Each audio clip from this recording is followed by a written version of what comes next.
वहीं यूपी के hot seat माने जाने वाली आगरा लोकसभा में 1991 के बाद सियासी गरिड पूरी तरीके से बदल गया है। बीजेपी ने यहां लगातार 3 बार जीत दर्ज की। 2 बार राज बब्बर समाजवादी पार्टी से सांसद चुने गए, लेकिन फिर से बीजेपी ने इस सीट पर अपना कब्जा कर लिया और ताजा स्थिति यह है कि साल 2009 से बीजेपी आगरा लोकसभा सीट पर ही विराजमान है। अब 2024 का लोकसभा चुनाव दिलचस्प होने की उम्मीद है। ऐसे में ताजा समीकरण किसके पक्ष में है, ग्राउंड जीरो से हमारी ये रिपोर्ट देखिए। देश में होने वाले 2024 लोकसभा चुनाव नजदीक हैं। सभी राजनीतिक दल पूरे दमखम के साथ तैयारियां करने में लगे हुए हैं। वहीं जो प्रत्याशी बनाए जा रहे हैं, प्रत्याशी भी जनता के बीच में जाकर जनता से दावे और वादे कर रहे हैं। इस वक्त हम मौजूद हैं आगरा के डाकरान चौराहे पर। यहां पर जनता से बात करेंगे आगामी लोकसभा चुनाव को लेकर जनता का क्या मूड है और जनता किसको देश का मुखिया पसंद करेगी और किस प्रत्याशी को चुनेगी। भैया क्या नाम है? मेरा नाम राजू कुशवाहा है। राजू जी, 2024 का लोकसभा चुनाव नजदीक है, क्या कहेंगे, किसको चुनेंगे, कौन प्रत्याशी रहेगा? देखिए, आज जो देश का माहौल है, जो देश में सुविधाएं नरेंद्र मोदी जी द्वारा दी जा रही हैं, चाहे वो विकास हो, चाहे जन सुविधा हो, चाहे लाभार्थी हो, उनके हिसाब से हम तो नरेंद्र मोदी जी को ही चुनेंगे। और हमारे यहाँ एसपी सिंह बघेल जी को उतारा है, जनप्रतिनिधि प्रत्याशी हैं, कैबिनेट में मंत्री है, तो जनता का रुझान तो उनके लिए। एसपी सिंह बघेल की अगर बात करें, लगातार दूसरी बार पार्टी ने भरोसा जताया है, क्या उनके कार्यकाल में कुछ ऐसे महत्वपूर्ण कार्य?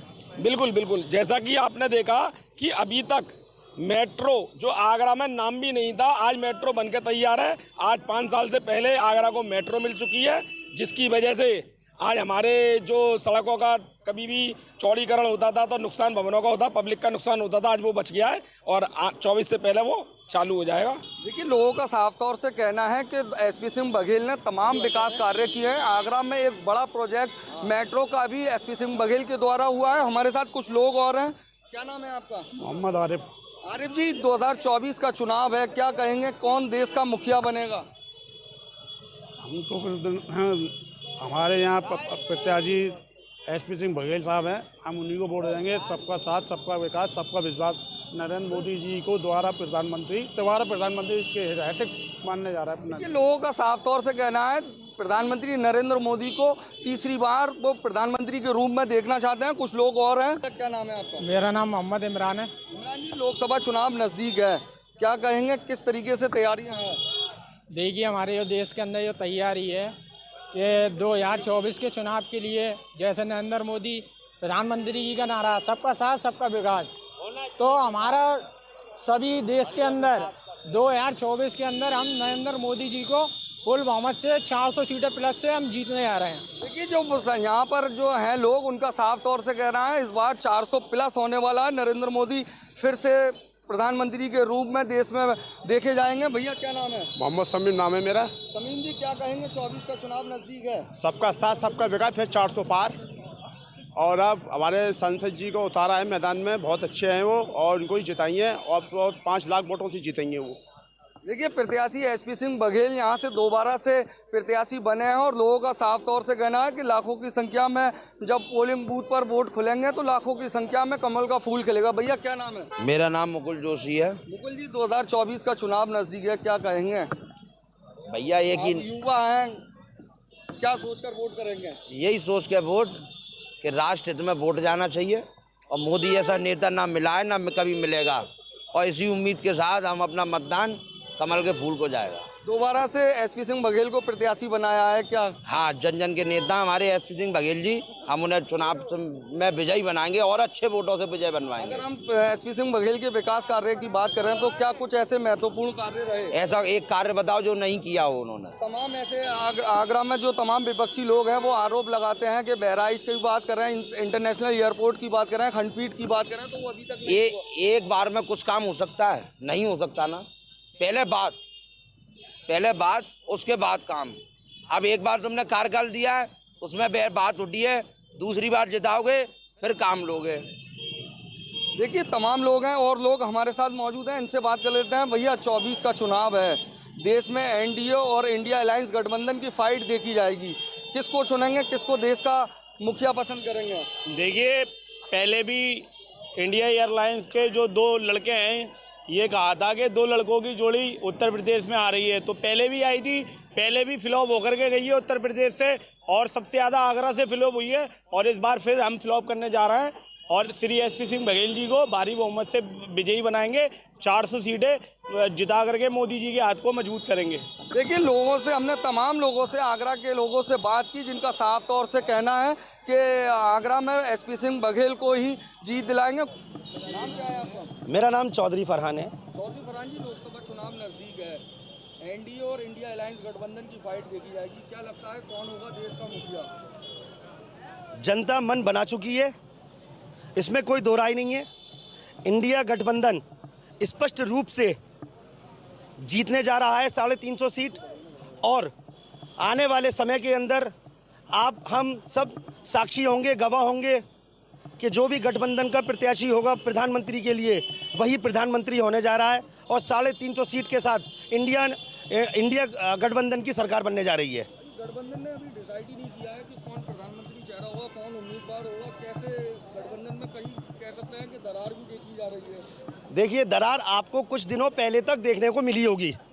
आज आप पंजाब उठा लीजिए, आप पश्चिम बंगाल उठा लीजिए, आप दिल्ली उठा लीजिए, आप बिहार उठा लीजिए, आप हिंदुस्तान के ऐसे कई प्रदेश राज्य हैं जहां पर सीटों का बंटवारा हो चुका है। आगरा की बात करें, आगरा में लोकसभा क्षेत्र में एसपी सिंह बघेल प्रत्याशी बने, चुनाव जीते, दोबारा से मौका मिला है भाजपा के प्रत्याशी को, क्या कहेंगे, कितना विकास कराया? आपकी सबकी पूरे आगरा की जनता के आगे, आंखों के आगे एसपी सिंह बघेल का, भारतीय जनता पार्टी का विकास सबको दिख रहा है। 2024 का लोकसभा चुनाव नजदीक है, क्या कहेंगे? 2024 का एक तरीके से बिगुल बच चुका है, और हम सब में उत्साह है कि देश की सबसे बड़ी विधानसभा है, उसके अंदर जो है देश का चौकीदार हम बिठालने जा रहे हैं श्री नरेंद्र मोदी जी के रूम में।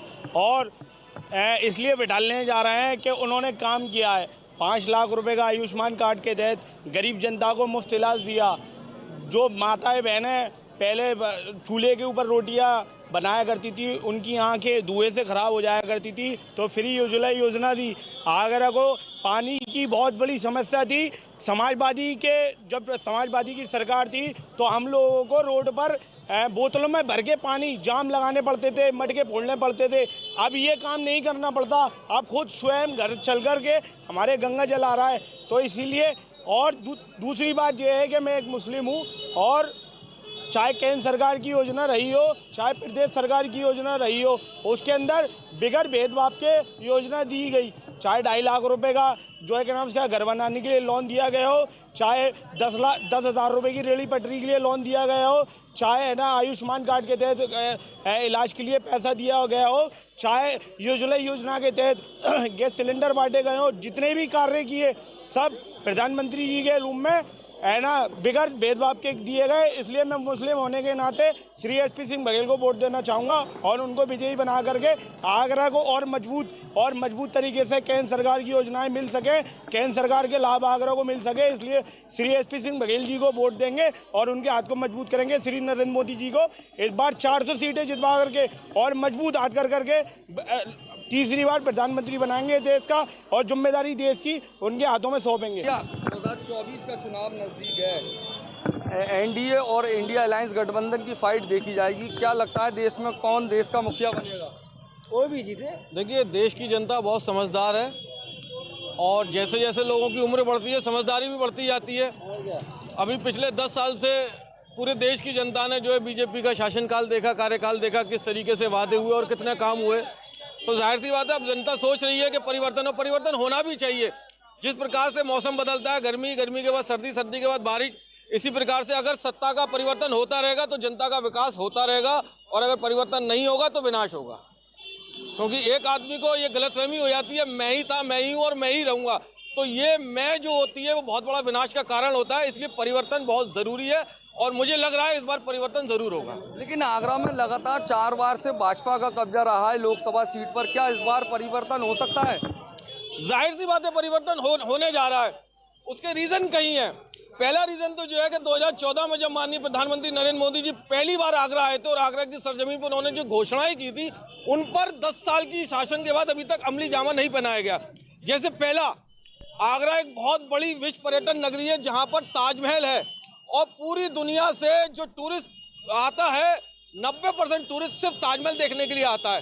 लेकिन आगरा में ऐसा विश्व पर्यटन नगरी के हिसाब से कुछ दिखाई नहीं देता। आपने वादा किया था अंतर्राष्ट्रीय स्टेडियम बनाया जाएगा, अंतर्राष्ट्रीय स्टेडियम उठा के आप वहाँ लेगा जेवर। भाई आगरा से क्या वादा किया था, झूठा वादा। दूसरा बैराज बनाया जाएगा। आज हमारी गंगा जमुना मैया सूखी पड़ी है।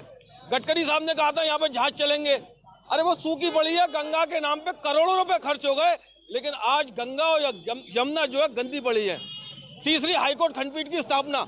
आज वकील बेचारे या हमारे जो यहाँ के लोग हैं वो हाईकोर्ट की स्थापना की मांग करते करते बूढ़े हो गए। कुछ लोग तो जिनका स्वर्गवास हो गया, लेकिन हाईकोर्ट खंडपीठ की स्थापना नहीं हो पाई। जो प्रधानमंत्री जी के वादे थे, तो प्रधानमंत्री जी ने वादे पूरे नहीं किए, तो उनका एक सांसद क्या वादे पूरे करेगा? उससे तो कुछ कहना ही बेकार है।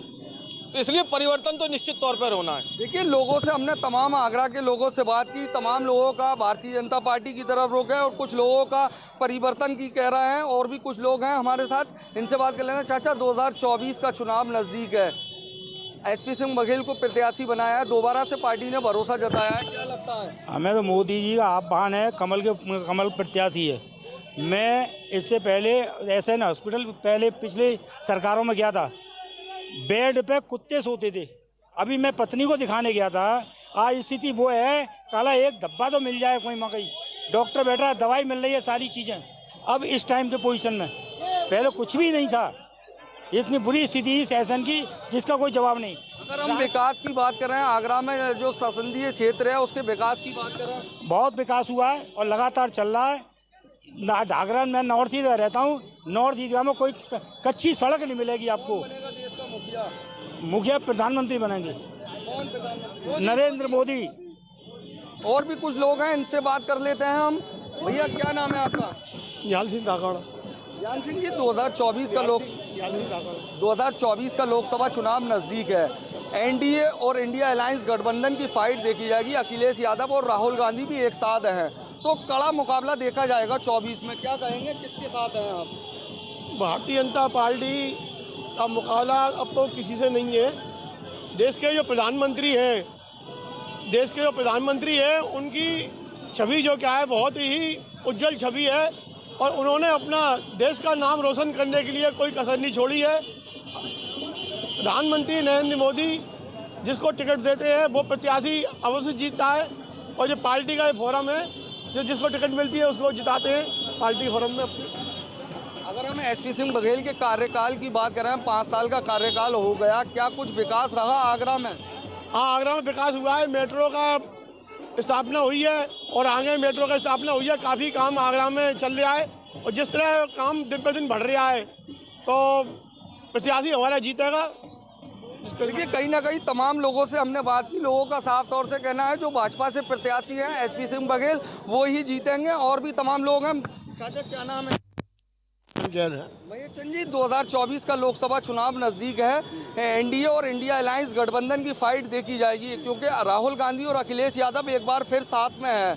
क्या लगता है इस बार देश का मुखिया कौन होगा? देश का मुखिया वही होंगे, नरेंद्र मोदी जी। नरेंद्र मोदी जी। आगरा की अगर बात करें तो किस प्रत्याशी को? आगरा में तो वही बघेल साहब जीतेंगे। बघेल साहब जीतेंगे। क्या कुछ विकास कार्य रहे हैं? उन्होंने बहुत कुछ काम किया है इस क्षेत्र के अंदर, और मोदी जी का बहुत बड़ा प्रयास है कि देश को बहुत उज्जवल भविष्य के लेकर जाएंगे आगे। देखिए, हमारे साथ कुछ लोग और हैं, इनसे बात कर लेते हैं। 2024 का लोकसभा चुनाव नज़दीक है, क्या लगता है इस बार कौन देश का मुखिया बनेगा? क्या इस बार परिवर्तन हुआ या फिर तीसरी बार देश के प्रधानमंत्री जो नरेंद्र मोदी है वही प्रधानमंत्री बनेंगे? देखिए, हमारे सरकार जो पिछली जो सरकारें थी, उन्होंने 70 साल में कहाँ रहे थे, वो बहुत पीछे रहे थे, बहुत नीचे रहे थे। क्योंकि पहले जो हमारे देश के प्रधानमंत्री जब कहीं बाहर कंट्री में जाया करते थे तो वो बहुत पीछे रहते थे, और आज हमारे देश के जो प्रधानमंत्री हैं वो आज अध्यक्ष बने हुए हैं विदेशों के भी, और आज वो विदेशों को मॉनिटरिंग करते हैं, आज उनको सिखाते हैं कि किस तरह सत्ता चलाई जाती है, कैसे देश चलाया जाता है। और 2024 में इस बार हमारी पूरी 400 सीटें पार होंगी और फिर से तीसरी बार हमारे प्रधानमंत्री नरेंद्र मोदी जी बनेंगे। आगरा लोकसभा सीट की बात करें तो आगरा लोकसभा सीट से एसपी सिंह बघेल को दोबारा से प्रत्याशी बनाया है, क्या कुछ ऐसे महत्वपूर्ण विकास कार्य रहे? देखिए, एसपी सिंह बघेल जी को पुनः दूसरी बार सीट दी गई है, चुनाव के लिए टिकट दी गई है, तो वो भी कोई ना कोई विश्वास के ऊपर ही दी गई है। ऐसे ही पार्टी कोई फैसला नहीं कर लेती, पार्टी भी फैसला बहुत सोच समझ करके करती है, और जनता भी इस फैसले से खुश है, और जनता इस बार तैयार है। बहुत जल्दी 2024 के चुनाव में कमल के फूल पर मोहर लगने वाली है। देखिए, हमने आगरा के तमाम लोगों से बात की। तमाम लोग ऐसे हैं जो भारतीय जनता पार्टी के जो प्रत्याशी हैं एसपी सिंह बघेल उनके पक्ष में हैं, और तमाम ऐसे लोग थे जो भारतीय जनता पार्टी से कहीं ना कहीं नाराज भी दिखे हैं। तो कह सकते हैं कि आने वाले लोकसभा चुनाव में तमाम प्रत्याशी चुनावी मैदान में आएंगे, लेकिन कौन बनेगा देश का मुखिया, कौन जीत कर प्रत्याशी बनकर वह लोकसभा में पहुंचेगा, ये आने वाला समय बताएगा। अपने सहयोगी आसिफ हुसैन के साथ जीशान अहमद, प्राइम टीवी, आगरा। तो ताज नगरी आगरा में इस वक्त सियासत पुरजोर तरीके से हो रही है। लोगों की मिलीजुली प्रतिक्रिया भी देखने को मिल रही है, लेकिन ताज नगरी आगरा सियासी लिहाज से कितनी अहम है, इस बात का अंदाजा कुछ ऐसे लगाया जा सकता है कि प्रधानमंत्री नरेंद्र मोदी ने भी अपनी चुनावी कैंपेनिंग की शुरुआत ताज नगरी आगरा से की, और बसपा सुप्रीमो मायावती ने भी जब लोकसभा चुनाव में हुंकार भरी तो उसके लिए खुद बसपा सुप्रीमो मायावती ने आगरा को ही चुना। तो समीकरण दिलचस्प है, लेकिन क्या बीजेपी अपनी जीत के हैट्रिक को कायम रखने में कामयाब होगी या नहीं, फिलहाल ये देखना बहुत दिलचस्प होगा।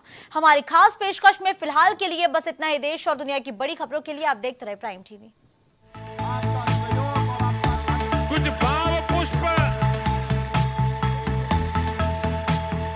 आप देख रहे हैं प्राइम टीवी, सच साहस सरोकार।